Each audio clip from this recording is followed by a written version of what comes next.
years ago before to mere 56%. And that, for a country absolutely astonishing like Germany, which benefited more than almost any other country on the globe from international trade.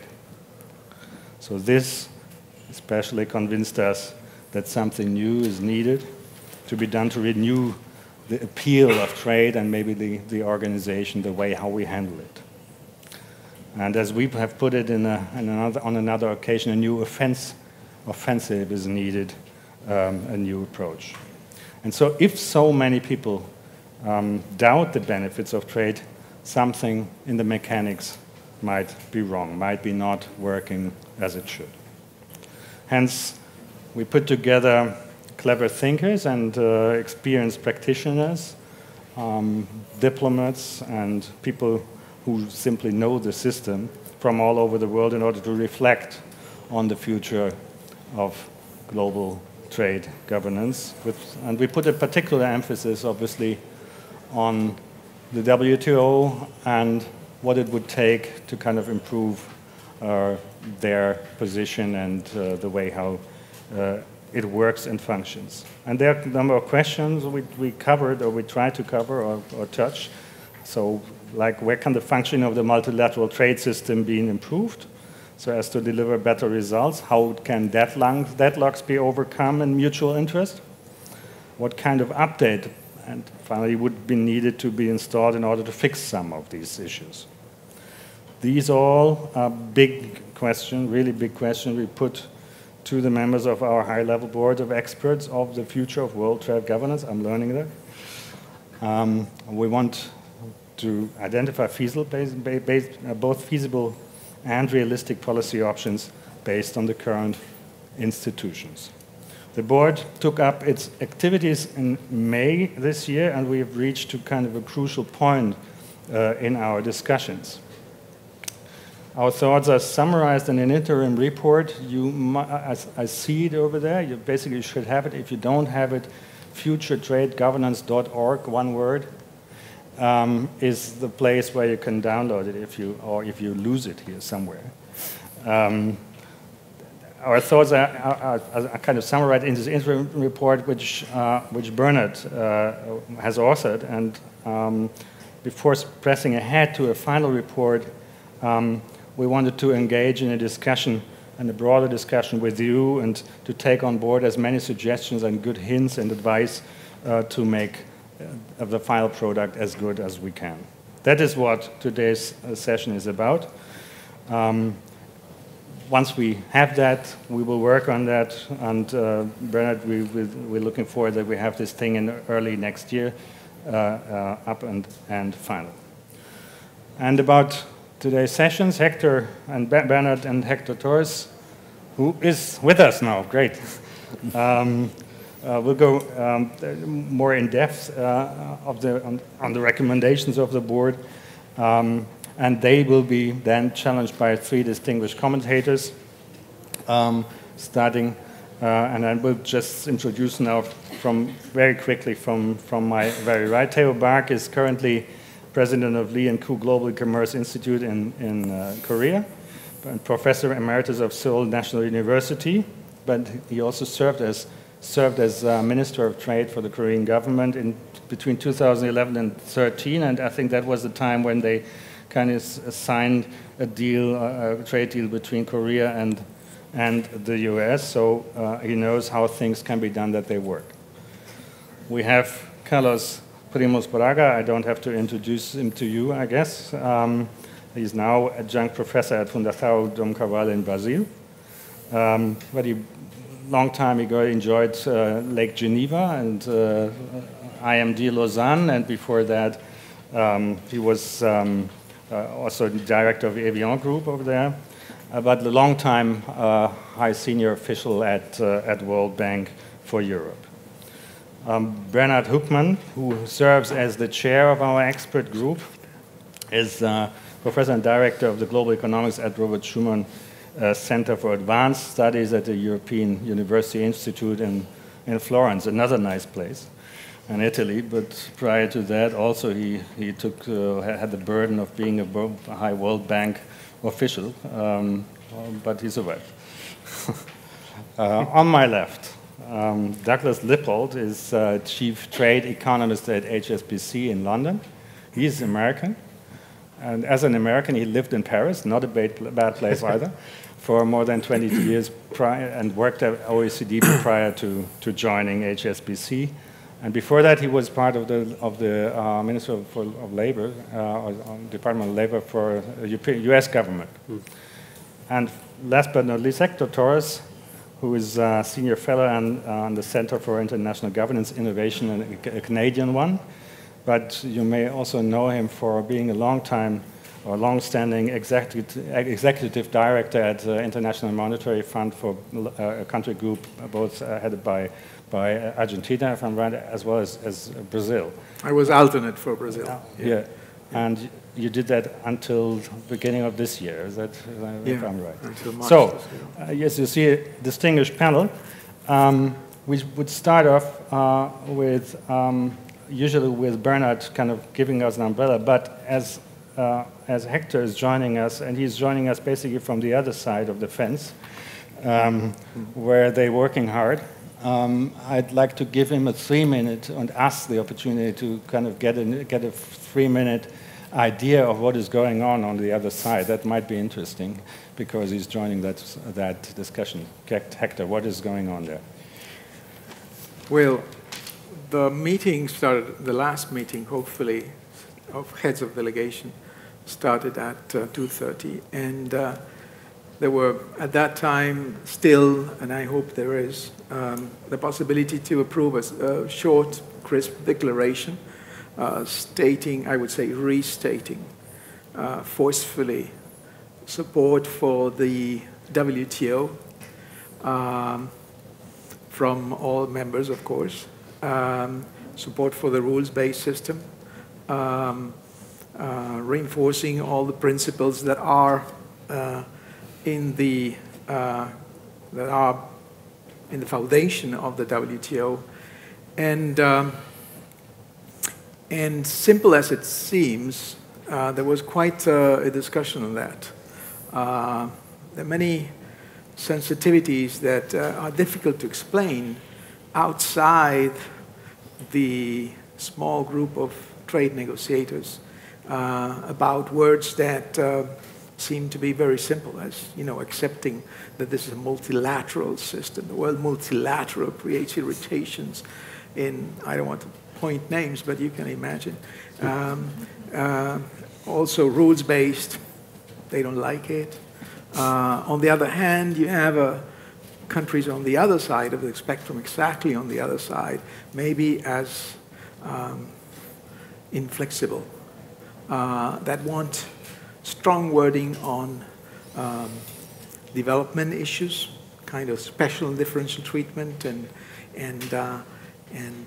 they kind of see the WTO as a development institution, according to those that resist, of course. So anyway, we're trying to put we, meaning I'm assisting the chair, so I'm not working for Argentina, I'm working for the chair. And we are trying to put something together because it would be a shame if we leave just with a chairman summary. The chairman summary will exist all the same. Now, beyond that, there is already something on fisheries, putting forth a roadmap for a work program. That was quite a success. Not as good as Friends of Fish would have liked, but it is quite important. Then there may be, I'm not sure, but there may be a small decision as well, installing something at the WTO that it has never done before, which is a policy dialogue. The WTO is, when members speak at the WTO, they speak at the rules-making organization, and they have that very much in mind. So they don't speak very freely. They think about 3 times what they're saying. First of all, because they're negotiating, and it's all about horse trading. And second, because it is about rules. I mean, rules are the outcome, the principal outcome of the WTO, beyond the adjudication of disputes on the basis of the interpretation of rules and the consistency of measures with those rules. Now, a policy dialogue has never been there. Moreover, one of the things I will say in my presentation is that countries are even prevented from speaking or from exploring issues that are not rules yet, and there may never be rules, but they want to speak about them. They want to exchange views on policy issues, how they deal with domestic measures that may have spillover effects on the rest. So if this decision passes, we already had a first policy dialogue during this meeting.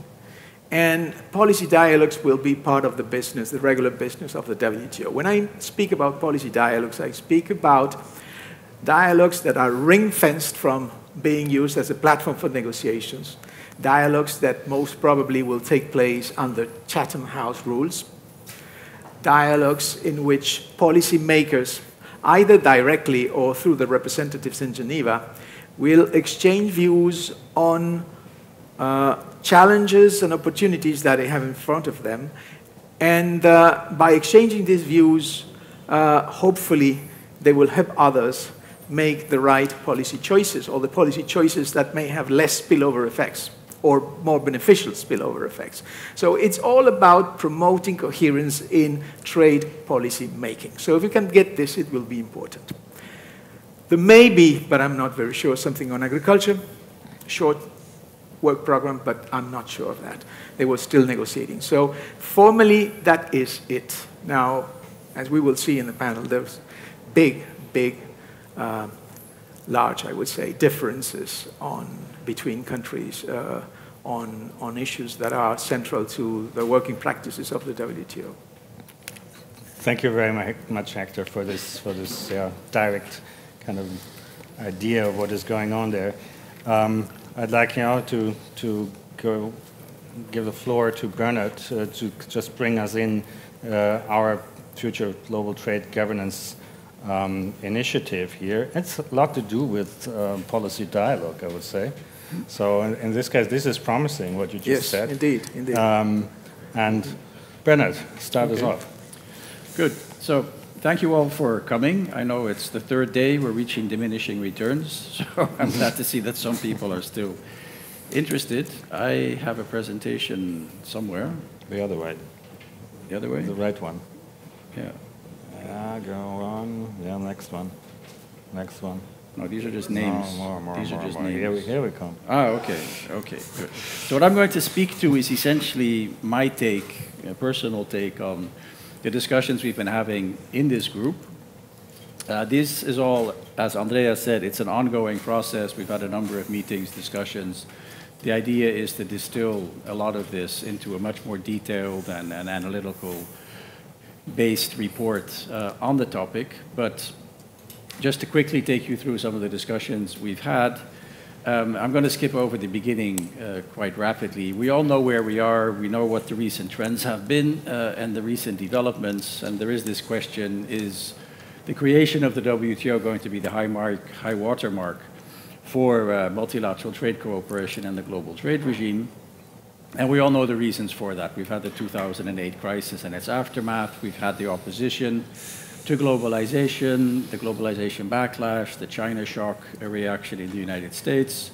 There's a lot of concerns about quote-unquote unfair competition by emerging markets. There's a lot of debate and reflections in the countries that actually created the system in terms of what has the system actually delivered. And that unhappiness is not just a US phenomenon. That unhappiness also exists in other OECD countries, in particular, and also in European countries.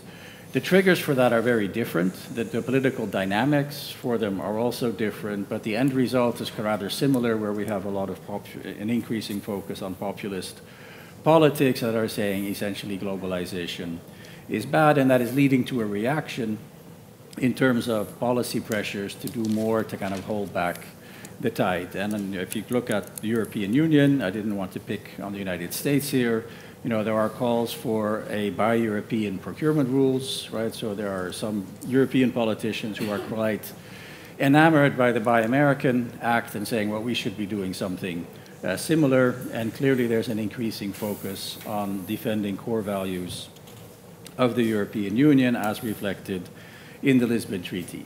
But as has also been kind of emphasized in the discussions we've been having, is, it's not all doom and gloom. There are positive signals here as well. There are ongoing negotiations, trade agreement negotiations.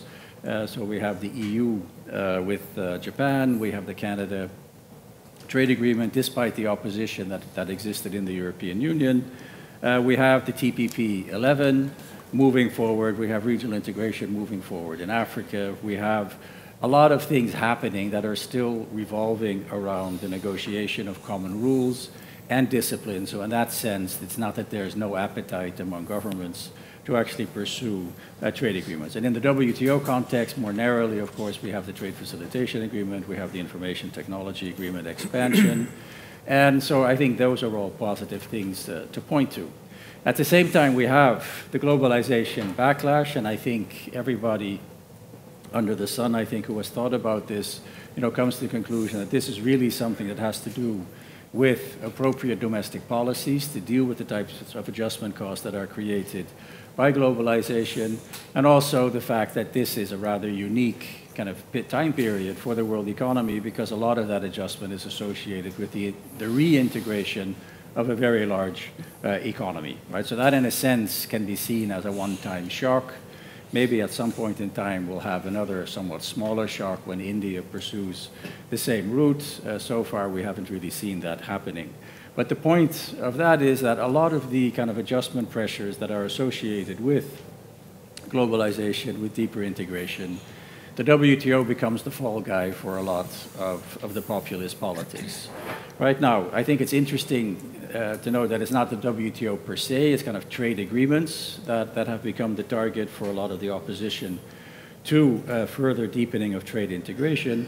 And of course, the big elephant in the room here is that independent of whatever might or might not happen with respect to trade, technological changes are coming down the pike, which will have effects on labor markets, which are going to be potentially an order of magnitude greater than what we've seen so far, because so far the focus has been very much on what's happening to manufacturing employment in OECD countries. But of course, OECD countries are service economies to a very large extent. And as we move more into the digital economy, as we see more technological change, ranging from 3D printing and the associated reshoring that might give rise to artificial intelligence and autonomous vehicles, what that is going to have kind of very specific effects on labor markets. So there's a lot still happening, but again, here, obviously, this all calls for the appropriate domestic policies, which we have in some countries and certainly not in others. Now, the main focus, of course, of this group is on trade and the trading system. So if you think beyond domestic policies that are needed to be put in place, I think one overarching consideration that comes out of the discussions we've been having is you need to recognize that there are these perceptions that the system and what the system has generated is in some sense unfair, right? And notions of unfairness are very vague, but nonetheless, that's one common denominator behind a lot of the resistance and opposition we've seen. Whether it's in the United States with respect to the labor market effects of the rise of China and the increasing share that China has taken in global manufacturing, or whether it's in the European Union where we actually do have strong social safety nets and where there is a process where workers and households actually have access to systems that can help them adjust to changed circumstances, where there the unfairness is essentially a mix of unfairness in the sense that other countries might be pursuing or not pursuing the types of regulatory regimes that European consumers would like to see put in place, so therefore there's unfairness in that sense. That also can give rise to unfair competition, notions that essentially this allows firms in developing countries, because essentially here we're talking about developing countries, to give them a competitive advantage. We've all heard about the US perception that there's also unfairness in the sense of what Chinese policies are actually, what the implications are of Chinese policies. But if you look at it from the Chinese perspective, they would say, well, there's also unfairness in this system because we were actually asked and forced to do a whole lot of things when we acceded to the WTO that existing WTO members were not allowed to do, and they would say we have a deal on basically market economy status, which is again one of the things that is making things difficult to move forward. So I think it's my takeaway from the discussions we've been having is that there are really three challenges confronting the WTO today. One is ensure that it remains a place where there is actually scope to agree on common rules, right? So that's the multilateral kind of trade rulemaking function. Secondly, address this fairness dimension, and it has multiple dimensions, and one of that dimension is to actually deal more effectively with the development concerns that many countries have, right? And I think that is something which is, again, front and center on the table here at MC11, and that's really one of the challenges. How do you deal with development concerns more effectively? And thirdly, improving the performance and implementing the multilateral agreements that have already been agreed.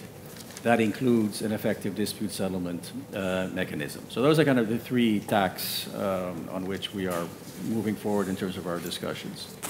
Right, and the basic premise is that a rule-based multilateral trading system is absolutely critical for kind of shared prosperity globally. And there's a huge need, we would argue, I think it's fair to say, many people in the group would argue, is that there's a lot of rules that are missing. So as we're moving into the digital economy, as we're moving into an increasingly services-based economy, there are a lot of policies that actually create negative spillovers for other countries, right? And that, in a sense, is what we have a multilateral trading system for, is to try and design rules that will actually govern this type of trade in a way that benefits everyone.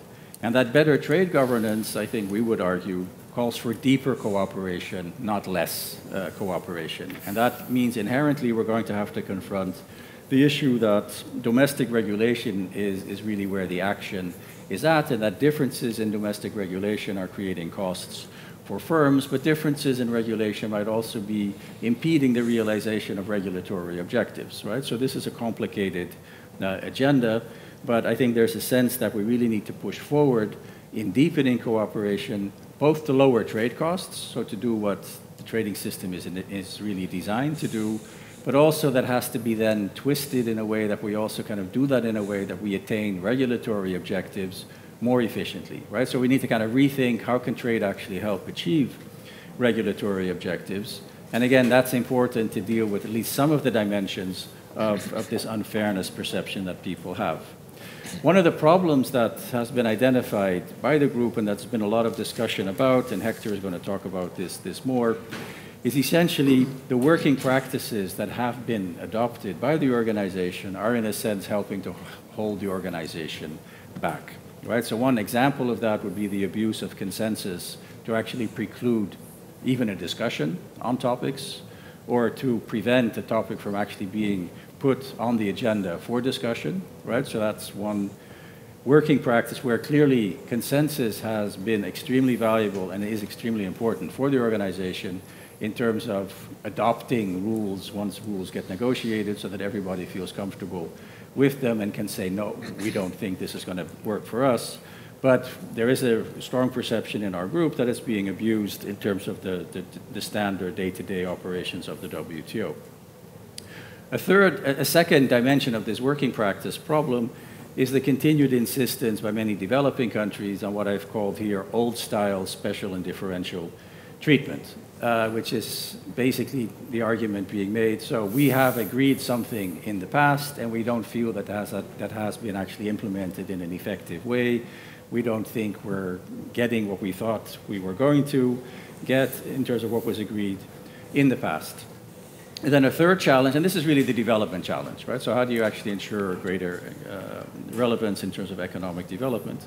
A third challenge for the WTO, which is related to, again, bringing it back to these working practices, is a continued insistence on focusing on the Doha round. We need to complete the Doha round. We agreed on an agenda. If we don't get that agenda done, we can't move on. Now, to a large extent, that's of course been broken, but that is still something that a lot of countries are bringing forward, and that again is holding things back. So and this, I'm stealing some language from Bob Wolf, who has been one of the people who has been involved in this project. You know, he argues, and that's why I've stolen the title, we really need to change the channel, right? So if you don't like what you're seeing, zap, and you need to start doing something else. So there's a number of dimensions to this in terms of specific suggestions. And again, this is all still very much fuzzy stuff. So these are kind of ideas that we've been discussing. We need to kind of flesh out how to do this. And again, we really need a lot of feedback also in terms of what people think actually is feasible or not. But so one idea is the WTO really needs to launch a work program to understand what has worked very well in the organization and what doesn't, right? So there have been areas in the WTO where there's been a lot of innovation at the committee level. So the SPS committee, TBT committee would be an example of that, where you actually have the opportunity now to raise specific trade concerns about particular proposed product standards, and there's nothing really in the text that says this is something the committee should be doing. So I think understanding why that was possible there, and can that be kind of exported to other committees, to other bodies in the WTO, essentially kind of have some cross-institutional, cross-committee learning as to what works, what doesn't work, and what are the necessary conditions for something to actually work, right? So how did the SPS TBT committees actually get to a stage where you actually have what is essentially close, I don't know whether it's true or not, but you have a lot of notifications of these standards. The process actually works quite well. So that is one example of the broader idea that we really need to launch a process to reflect on the implications of WTO working practices, right? Which again requires an explicit discussion, which is not something that actually has been done to date. So one way of doing that more concretely is to initiate a process of self-reflection by the WTO committees themselves, right? So you could ask all of the chairs of the committees to actually start having a discussion. So what are we actually doing? What is our goal? What are we supposed to be doing? And based on that, what kind of information do we actually need to actually do what we think our tasks are? And that could draw on inputs, not just from them themselves, but also from other international organizations, from the business community, from civil society. So there are a lot of these issue areas in the WTO where essentially, technically, you're supposed to rely on notifications by governments, but of course there is a lot of data, a lot of information on all these things sitting out there in the business community and elsewhere, including other international organizations, that could be fed into that process. So that's one potential idea of where that might go. Another idea in the same vein is more regular interaction across WTO bodies, across WTO committees, to identify potential silos, right? So what happens in the WTO is the TBT committee will consider technical barriers to trade, the customs valuation committee will deal with valuation issues, and there's not necessarily a whole lot of connections between the discussions that go on in those groups. So this is something that was identified by some of the submissions with respect to e-commerce that have been brought forward over the last year or so, where a number of countries have actually said, you know, the work program on e-commerce was, okay, it was what it was, but essentially it was done in a silo basis. There wasn't this cross-cutting approach, and a lot of the proposals we've seen, or at least some of the proposals we've seen brought forward here now, is to say, okay, we need to cut across those silos. A third or fourth idea is to focus more on identifying good policy practices that will actually support the realization of the Sustainable Development Objectives. And this is one way of kind of trying to move towards a different approach towards dealing with development concerns. And I think what Hector just said in terms of policy dialogue, it sounds like that is actually something that is already being considered by the members. And that could build on what was actually done in terms of building the consensus for a trade facilitation agreement, because a large part of that discussion really revolved around convincing governments with respect to what are actually good practices to do in this area, right? So that was a large, lengthy process of learning, discussion as to what actually is good practice, what we would ideally like to do for ourselves as a country, and it might be useful to actually put that into an agreement to help us implement that. And then finally, and I think very importantly, you know, creating a space to engage in a candid discussion on issues that arise with the implementation of WTO agreements, right? And I think the current dissatisfaction by the United States with respect to the appellate body and the dispute settlement mechanism is one example where that really cries out for, let's actually have a candid discussion as to what the issues are, right? And that could be done under Chatham House rules. Essentially here, this is why we're saying create space, and then how you might actually do that is something we'd obviously like your ideas on. And then finally, in terms of ideas, and here we haven't had all that much discussion yet, but clearly this is something that this is part of the kind of moving forward agenda, is build on variable geometry. And I think here, again, I would go back to where I started, saying there's a lot of initiatives that are ongoing where countries are cooperating on trade and investment related issues. That's not just in standard trade agreements. I think the Belt and Road Initiative is an example of that as well. And what we would argue, I think I'm fair to say we here, is that more of that energy should also be devoted to using the WTO as a forum for cooperation on trade matters. That doesn't mean the WTO is the unique forum. Obviously, in this sense, it's never going to be that. But to do more of what is actually happening in regional trade agreements in these initiatives at the WTO. So that really gets us then into plurilateral cooperation.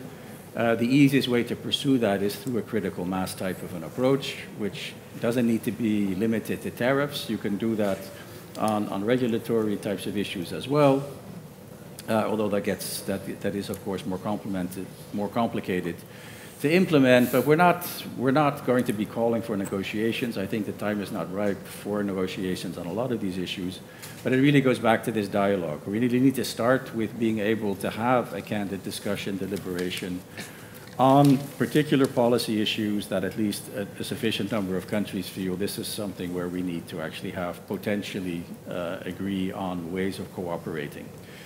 And I think openness here, so one of the questions for us, and I think one of the challenges for us in terms of putting this together, is to think about what are the necessary conditions and criteria, what kind of frameworks do you need to put in place to allow more of these plurilateral discussions and cooperation to occur in the WTO. Right, and part of that discussion is where is the WTO actually appropriate and where shouldn't you have these types of discussions, and there are other organizations that are better suited to do them. I think openness here is critical, and I think here one of the lessons I would draw from the TISA experience is for those of us who are in favor of open plurilateralism, the TISA approach was one where essentially you throw out all the countries that are not going to be signatories, they're not part of the process, you throw the Secretariat out of the room. So for me, that's really not the way to move forward, right? Just to kind of potentially get some of you to disagree with what I'm saying. And clearly this doesn't need to involve, this type of cooperation doesn't need to involve ultimately hard law negotiation. You can build on the OECD, the APEC type of experience. And I think one of the key things that we've talked about a lot is one of those areas for greater plurilateral cooperation is to focus more on enhancing the transparency function of the WTO. And that includes with respect to trade agreements where there is, again, a lot going on, but it's not a lot of attention is being actually given to kind of learning from experience as to what worked, what didn't work. There isn't a lot of that type of sharing in the WTO context. I went on for way too long, but let me stop there. Sorry. No, I think that in a great way kind of produced what we were discussing so far. And I think you already kind of paved the way towards Hector in terms of we need this kind of reflection process to think what went well, what could be done better, where are the screws to turn. Hector, floor is yours. Yeah. I also have a presentation. Yeah. I don't know where it is. Are you in the front? Go on, I guess. Go on. There, I saw the first. Is that one? Yep. Okay. Yeah, the right arrow. Okay. Well, first, thanks for inviting me, and I'm very proud to be in this panel. I'm flattered to be amongst these people. Now, the presentation I'm making is all about this.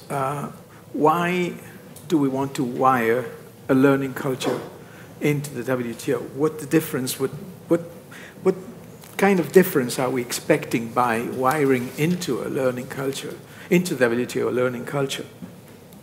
Why is it that the WTO has been able to neglect certain problems that have been growing and that do not fit anymore under the carpet? So, let me see if I can make it. Okay, there is a missing thing there. Well, okay, there's some problem here because, let me say, on the right side, you should see something that says, how can we breed a good crisis? And those are the answers. Ignoring problems if you can, and if you cannot ignore them, then blame them on somebody else. Trump would be a good target, an easy target, I would say, but it's disingenuous just to focus on the US administration. The problems have been there for long, and I'm actually not hearing any new things coming from this administration. They just put steroids on what they've been saying for many years. And more than that, avoid the R word, avoid the word reform. So that's what the WTO has been doing. We do not like, as individuals, to be confronted with our weaknesses. We are more comfortable by ignoring our problems than by acknowledging them. And of course, this allows problems to keep growing. International organizations are not any different than what we are. If you give them a chance, they would just pretend that problems are not there. And if the problems are just too obvious, they just finger point to somebody. And now we have the US administration, but you bet those problems have been there for long.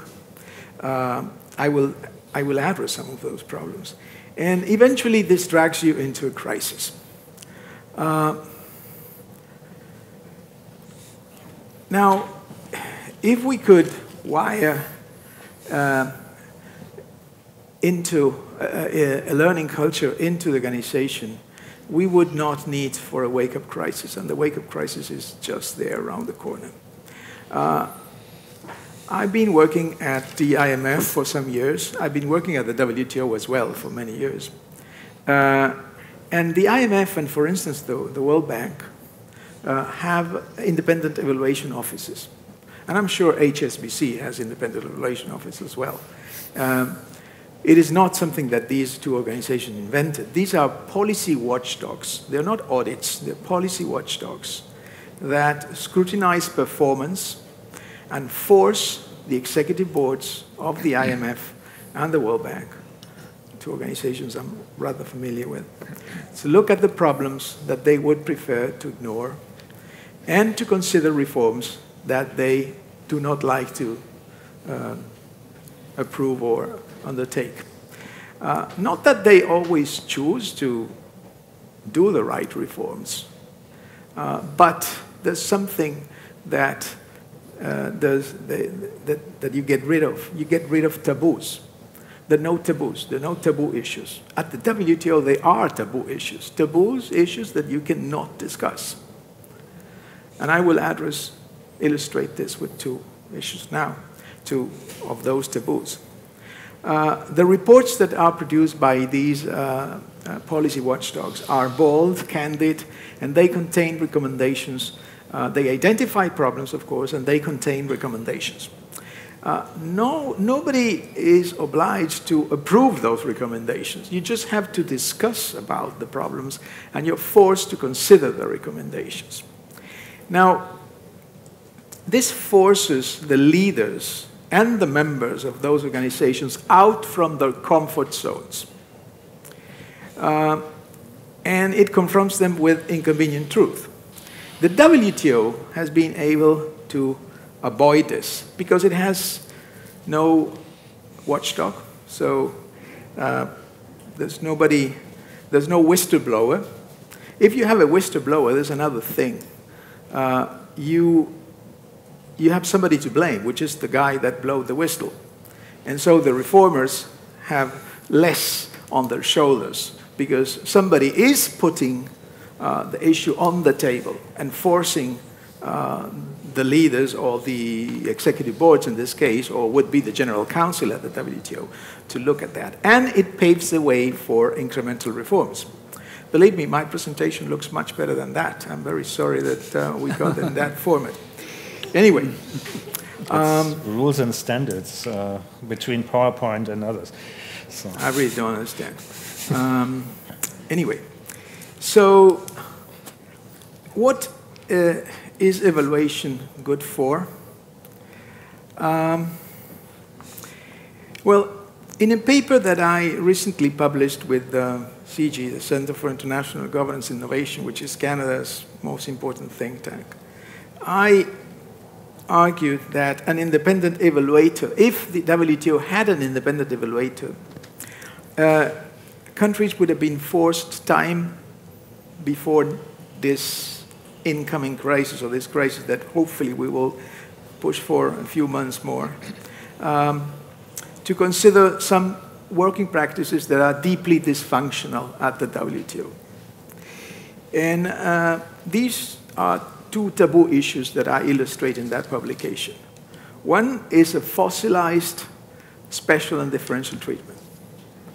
You know, at the WTO, you have two categories of countries, those that are developed and those that are developing. 2/3 of the members are developing, and they are developing because they claim to be developing. There are no standards, of course. No. And 1/3 is developed. The countries that announce themselves as developing have the right to have different rules, basically to have exceptions, to derogate from the general rules. And that made a lot of sense. That made a lot of sense in the 70s, in the 80s, a little bit in the 90s. And it started making water, you know, being, I would say, outdated in the 2000s. And after the crisis, it was clearly something that needed to be reformed. The issue is the following. It is far faster to close an industry than to open an industry. And of course, if you open your market, some industries will flourish while others will have to be reduced. The process is not easy. And if you want to avoid social and political problems that could unstabilize governments, particularly democratic governments, you need to have policy space. Now, developing countries used to have less fiscal space than developed countries. And they still, most of them do still have less fiscal space than developed countries. But since the 70s, many developing countries may still be developing, but they grew richer. And they do have policy space, particularly fiscal space. Some of them are even net creditors to the world. They are lending money to the IMF. And yet, the world evolved, but special and differential treatment never evolved. And never, ever, a developing country has developed in the WTO, or has felt that some of its industries, which may be world-class industries, are ready to compete on an equal footing with industries coming from advanced economies, developed countries, as we call them in the WTO. So, this was never discussed because it was a politically sensitive issue.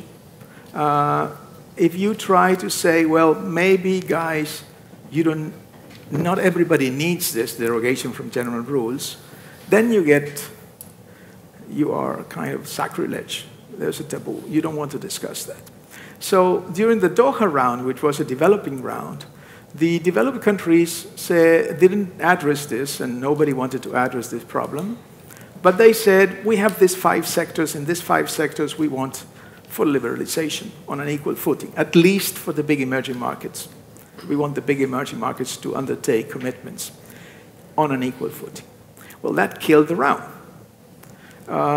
because it wasn't on the mandate, and it was right, it was not on the mandate. And it's still there, the round is there. It's an unburied corpse. So this fossilized S&D provides shelter for those that need it less and less, or not at all, at least in some industries, sectors, I would say, but that does not serve the purpose of leveling the playing field for those that actually need it most. because many of those S&D provisions are just exhortatory language. They are, an invitation to do something for the others, but actually it's difficult to translate. And so the developing countries, they insist in getting some more concrete help. And the developed countries don't want to move. And if you don't look at the problem in the eye and say, well, let's face it, not everybody needs to derogate from the general rules, because some of the industries that are located in developing countries are world-class industries. The other taboo is how consensus has been interpreted at the WTO. Consensus is a way to approve decisions that gives everybody some reassurance. There will be no decision approved if you feel extremely uncomfortable with what's proposed. But the way in which it's interpreted at the WTO is a kind of an unbridled right to block almost anything. Any member can veto almost anything, even discussions that some members feel they should have. And somebody can just say, no, I don't accept it in the order of the, or in the agenda of the day, without feeling any obligation to offer any bridging alternatives. So this has undermined the collegial spirit, the sense of common responsibility that the GATT used to have. Well, that's killing the organization. Now, had the WTO had a watchdog, it would have certainly identified these problems. And it would have put it before the members saying, this cannot go on. You have to face it. You have to discuss about this. You have to reform. And so it's a way to promote incremental reforms without waiting for a crisis. Without waiting for a crisis. Okay. Evaluation for what? Well, the benefits of having systematic evaluators are significant. By scrutinizing the performance, you provide evidence on whether the results meet the expectations. This enhances the legitimacy of the organization because it makes it transparent about its own mistakes and failures and weaknesses, and allows to learn, allows to take stock of mistakes, improve, and adapt. Then it differs from an audit. It's very clearly different. An audit assesses management controls and financial integrity. This is not about that. This is about scrutinizing performance. And the evaluation assesses the effectiveness of policies and practices.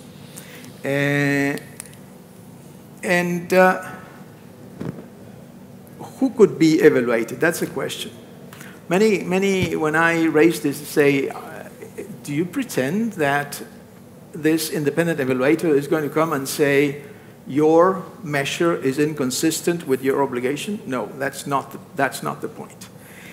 Anybody could be evaluated in the WTO, meaning all WTO bodies, management and secretariat, and the working practices, but not the countries, not the members. Certainly, it would be up to a panel and the appellate body, if the report of the panel is appealed, to evaluate, I would say, to assess whether the measure is consistent with obligations or not. So, and in the IMF, the Independent Evaluation Office never ever says,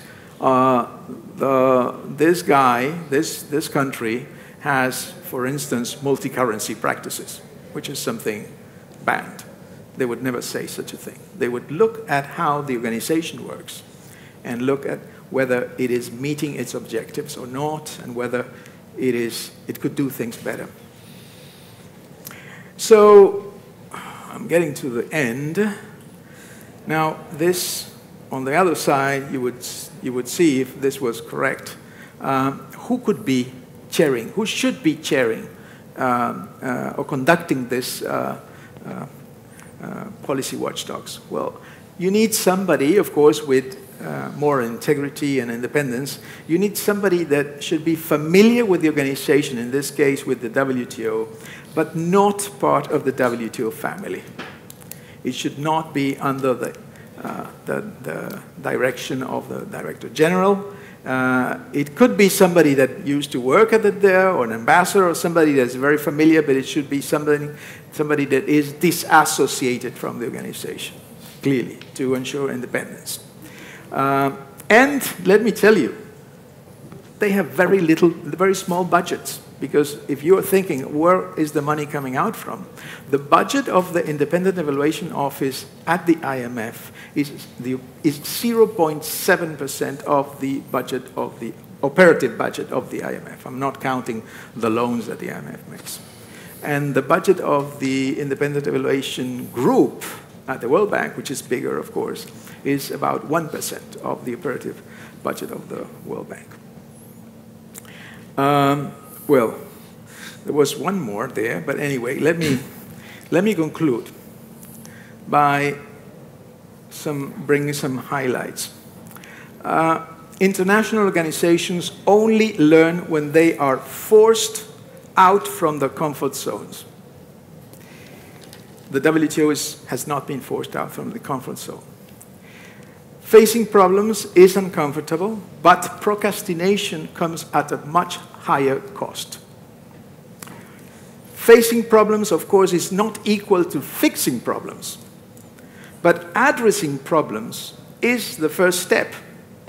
You may redress it or not, but if you don't start by acknowledging it and looking at the problem into the eye, you will never fix it. An independent evaluator, as those of the IMF and the World Bank, could force WTO members to address problems in a timely fashion. We certainly would not be in this predicament that we are discussing about whether the WTO is a multilateral institution based on rules. I mean, can you believe it? It is hard to understand. Now, we have still a little bit of time to avoid a full-blown crisis, but the time is running very, very short. And I am running very, very short of time. So I have to excuse myself, because I would love to stay and hear you and stay for the Q&A, because I would certainly be learning a lot, speaking about learning.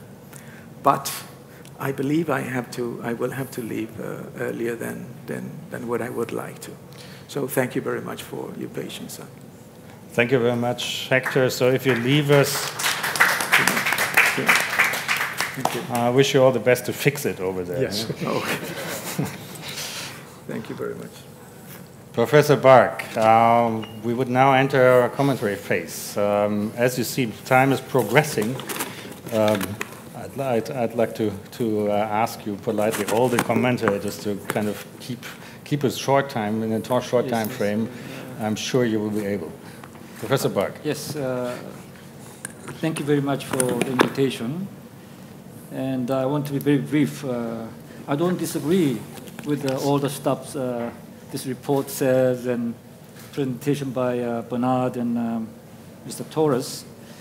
But I have something to say in the end. But let me say this first, because I was part of the negotiators as a trade minister. And also, I'm a trade economist by training for last 34, 35 years. So I can say something based on my own experience. I tried to be part of the WTO Secretariat also, but I failed, but you know. An important part of the Secretariat, yes, if I'm right. The global trade governance is really in trouble. I mean, I don't want to repeat much, but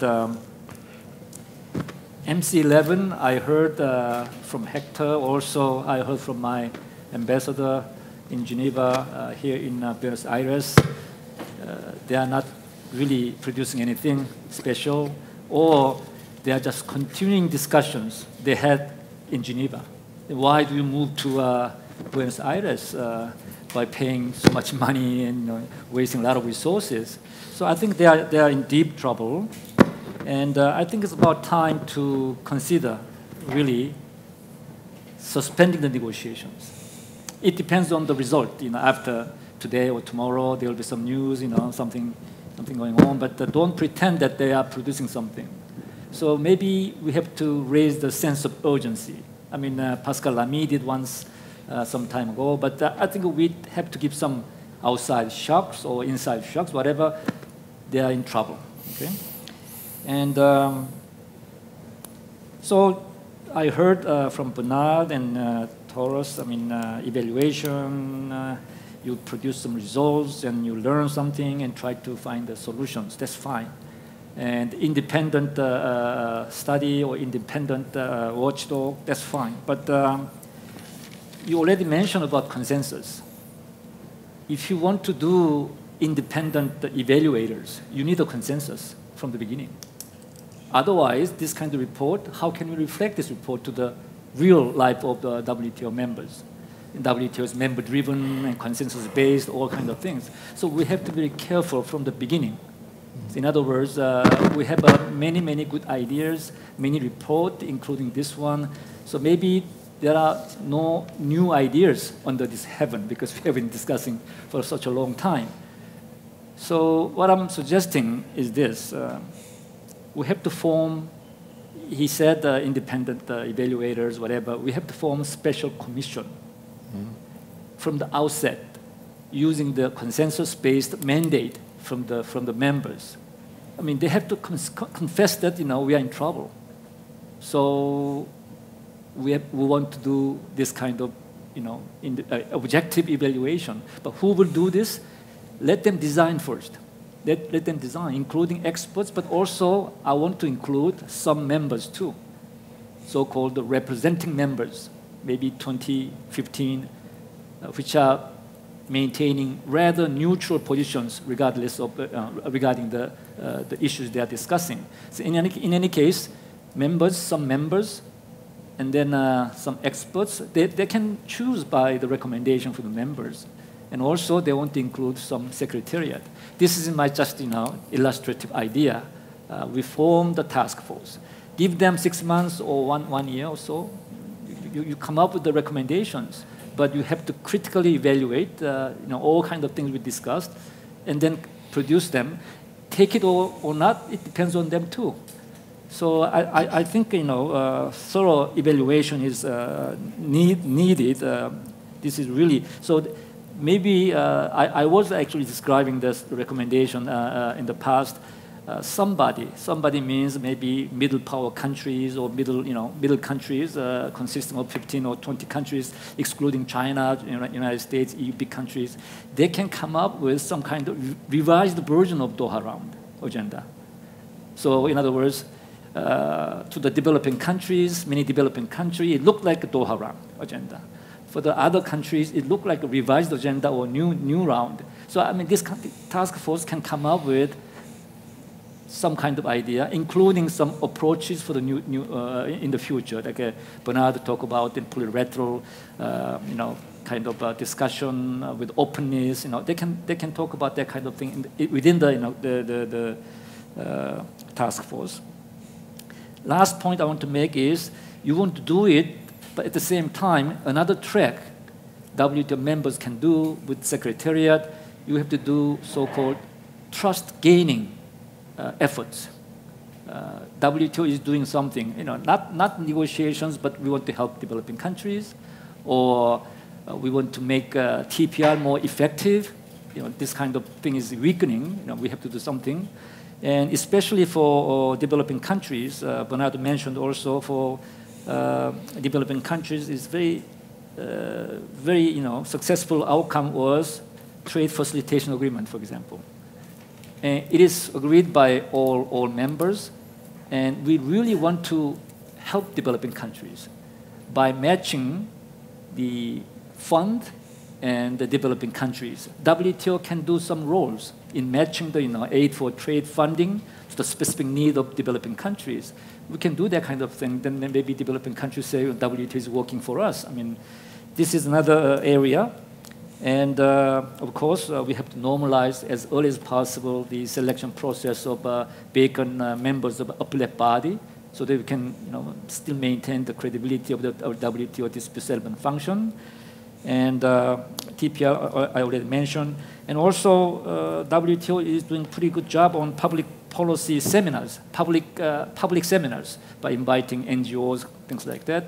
But subject could be public seminars on how to enhance consumers' welfare in the real sense. We have a trade liberalization, but consumers don't feel we have a benefit out of trade liberalization. It's how to achieve this. And another area we are talking about these days, so-called inclusive policies to help losers from globalization. And WTO can actually work with other organizations to produce some kind of best practices on TAA. In the United States, it's not working, but what about some other version of TAA? Anyway, that kind of thing WTO can do to enhance the so-called trust or credibility of the organization. I will stop here. Thank you.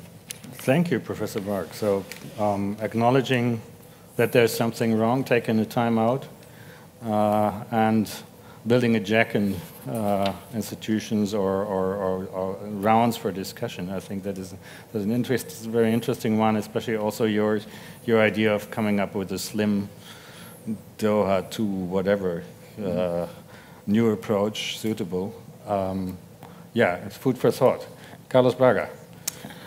Well, it's a pleasure to be here. Thanks to the organizers for the invitation. I have to tell you that when I received the invitation, I had mixed feelings. My definition of mixed feelings is when you see your mother-in-law driving your brand new BMW go over a cliff.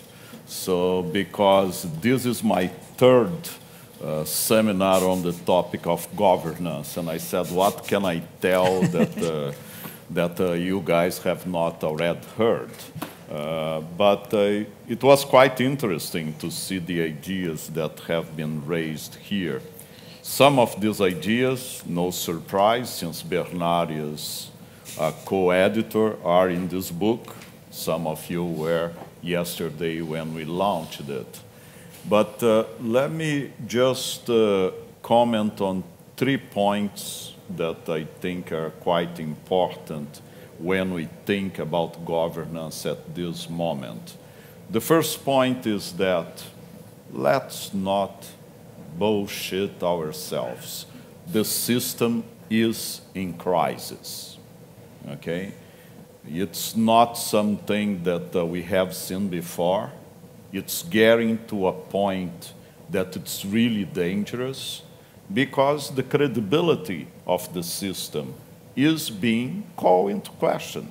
I mean, how can you talk to the private sector about the importance of the WTO if negotiations take, by now, 16 years, and in most cases, took you nowhere, okay? Yes, we have the trade facilitation agreement, it's great, but there is much more on the table that we have been discussing forever.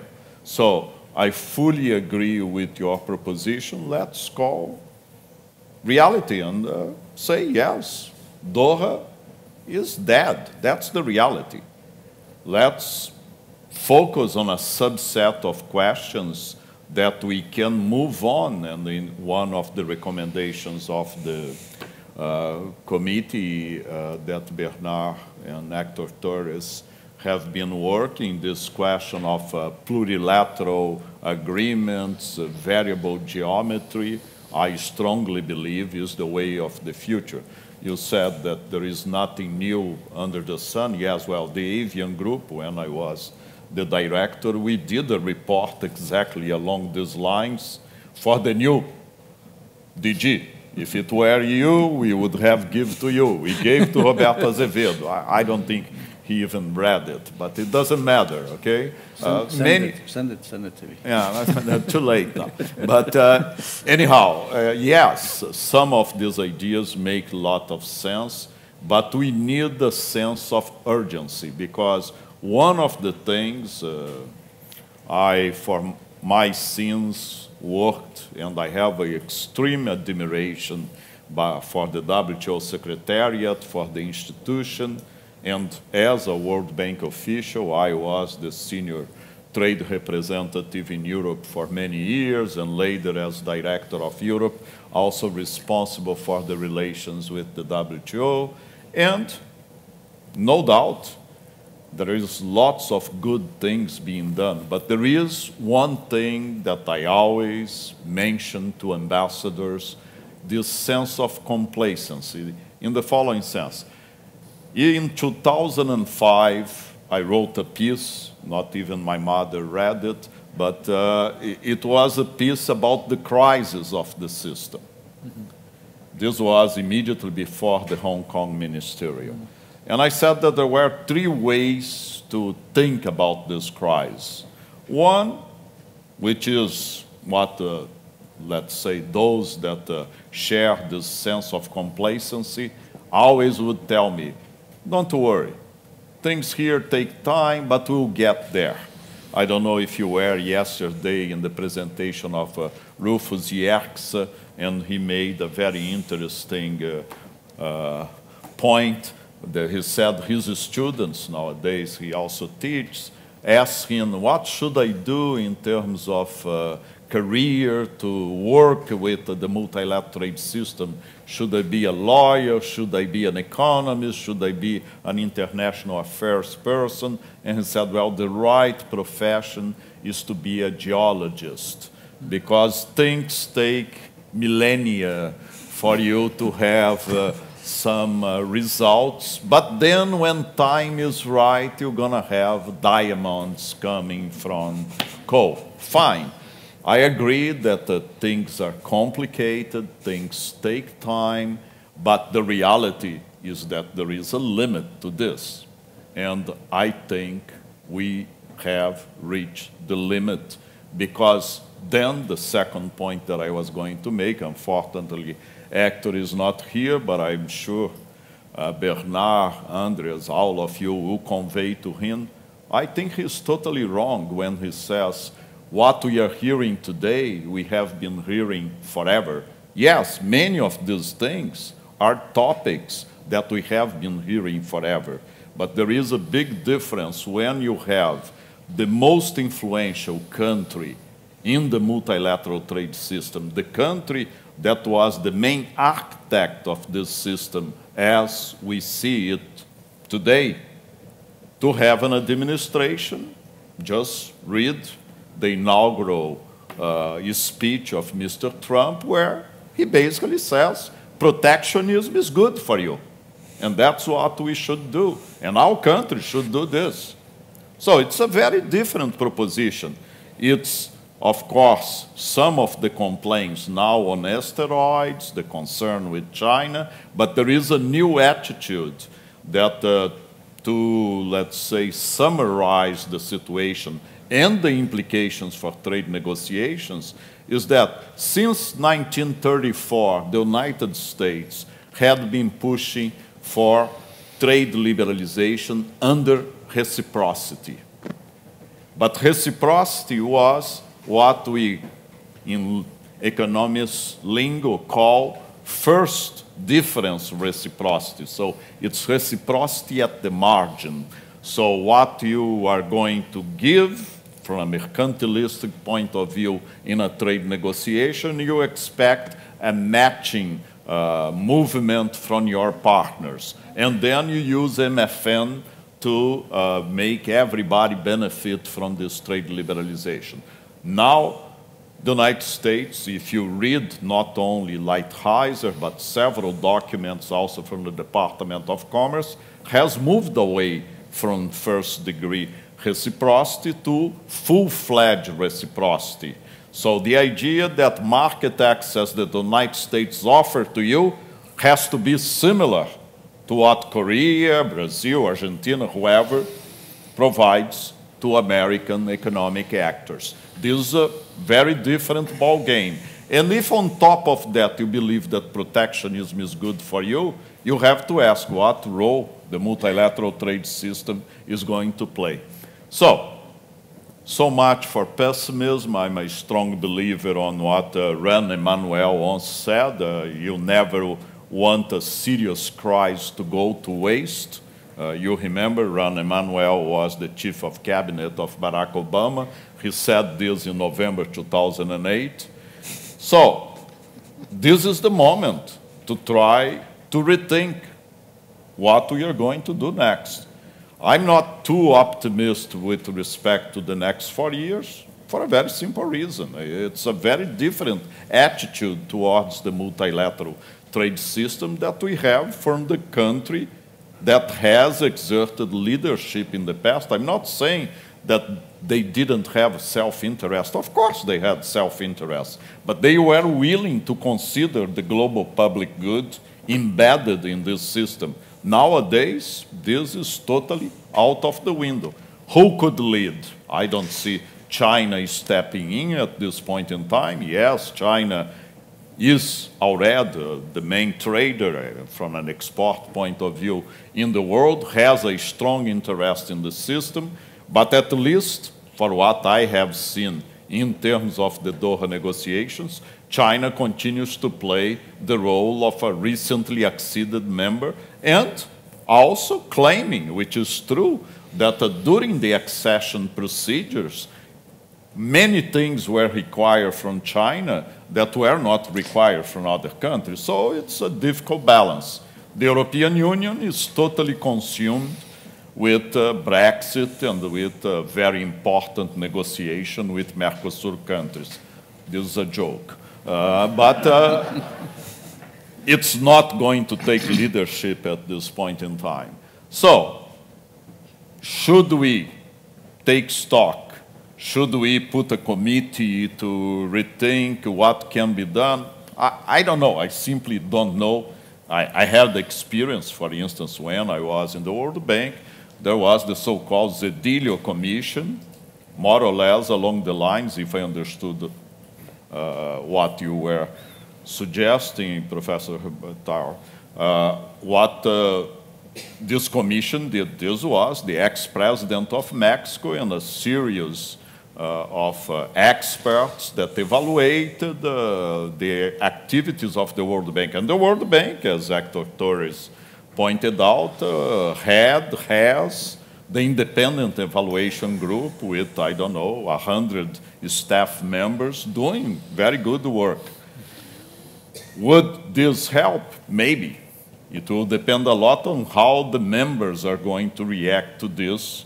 And there is a huge difference between institutions like the World Bank and the IMF, where the bureaucracy has lots of power, and the WTO, where the Secretariat is of technical excellence, but they have very limited power. It is a member-driven organization. So how you are going to balance this, I don't know.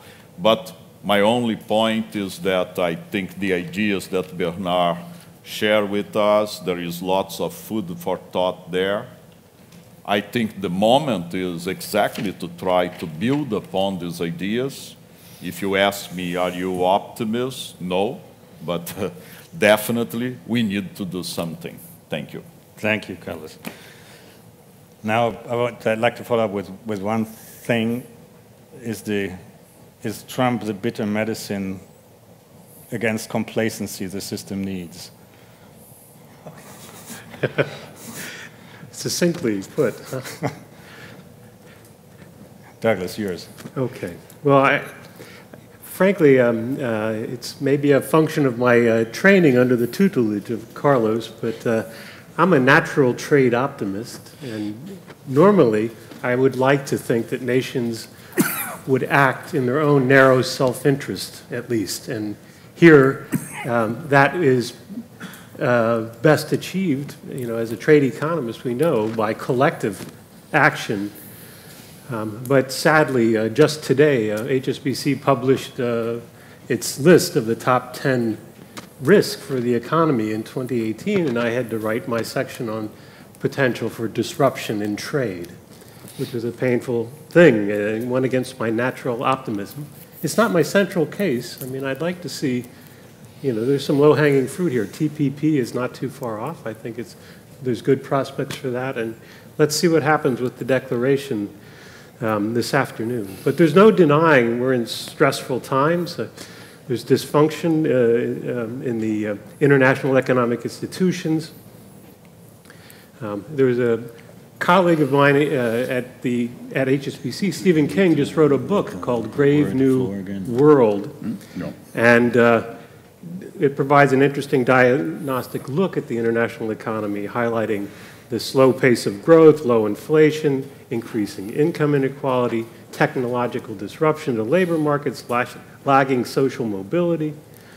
Clearly, he's seeing a threat of this retreat to a focus through populism, a shift in focus from the international arena to the nation state is a locus for policy action. And that's antithetical to my collective welfare maximization achieved through international institutions. We have Danny Roderick out there. I was listening to him again this morning talking about his trilemma, this conflict between hyperglobalization, democracy, and national sovereignty, and the fact that it's very difficult to reconcile these three elements. And if you have a rising national sovereignty, it's very difficult to have a sustained hyperglobalization and integration that we might think is welfare maximizing. And yesterday we had Carlos talking about the threat of economic disintegration. I mean, these are dramatic terms that are coming forward. So I'm very glad to have Bernard's paper, to have the Bertelsmann paper, which I think is offering some very useful insights in what might be done to ensure that the WTO remains relevant. And I think I really appreciated the little footnote in the paper that reminded us of the objectives of the Marrakesh Declaration, the objective of WTO to increase standards of living, expand production and trade, and to have a reciprocal and mutually advantageous arrangements for the members. So this call for activation, I think, is an important one that Bertelsmann and Bernard have raised. This call for honest reflection at WTO, external review, ending the abuse of consensus mode of operation in the debate. Sure, consensus in the final agreements, but in the debate, we're censoring ourselves in a way that damage. The call for increased transparency and notifications and such, I think, is very important.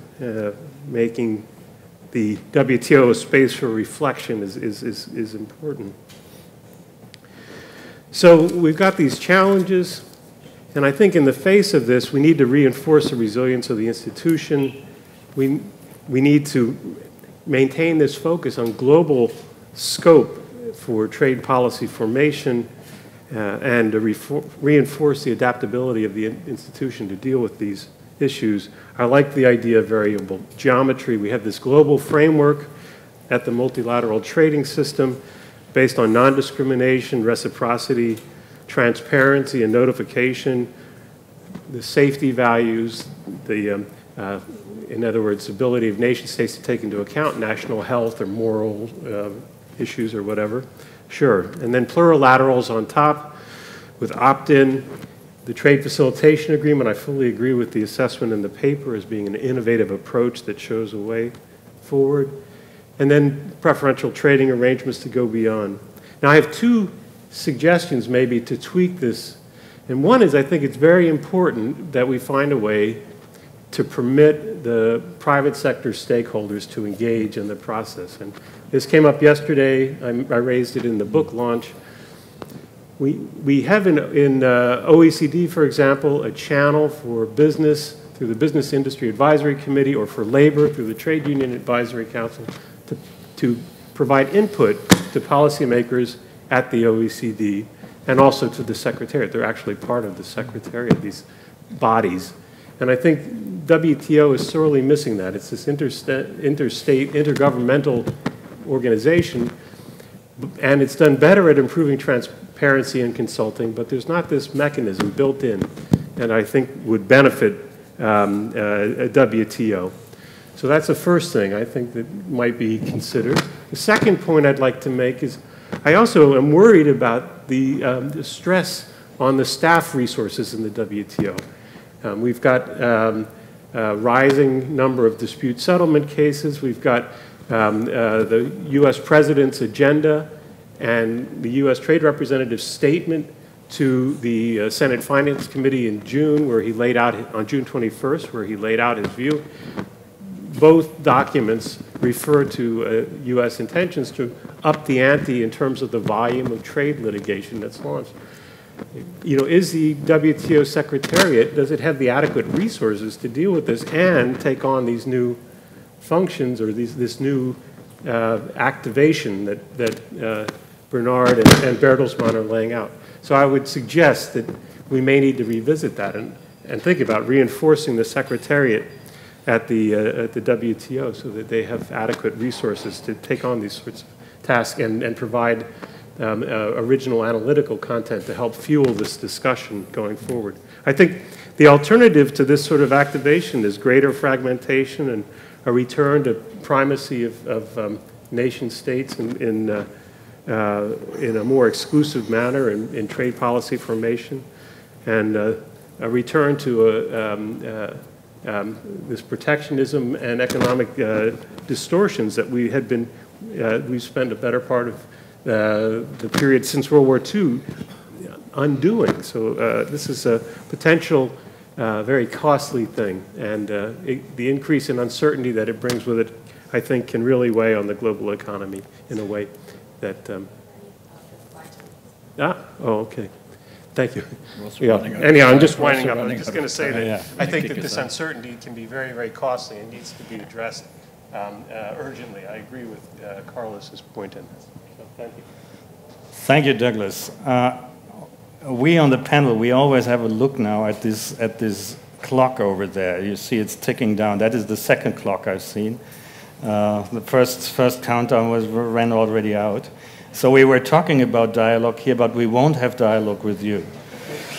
I hope for your understanding. I think it was excellent to kind of give enough room to this excellent panel and give them the time. I hope for your complacency with this regard. Thank you very much. I mean, we were talking about the big elephant, but I think this quote I could at least sign it, as Robert Lighthizer put it, I think yesterday or the day before yesterday, that we have to secure rules that best serve our citizens. The understanding of what that rules might be and how they look like might differ, but the general notion, I think we can sign it. So I hope for a reasonable share of optimism still. Thank you very much. Thanks to the panel.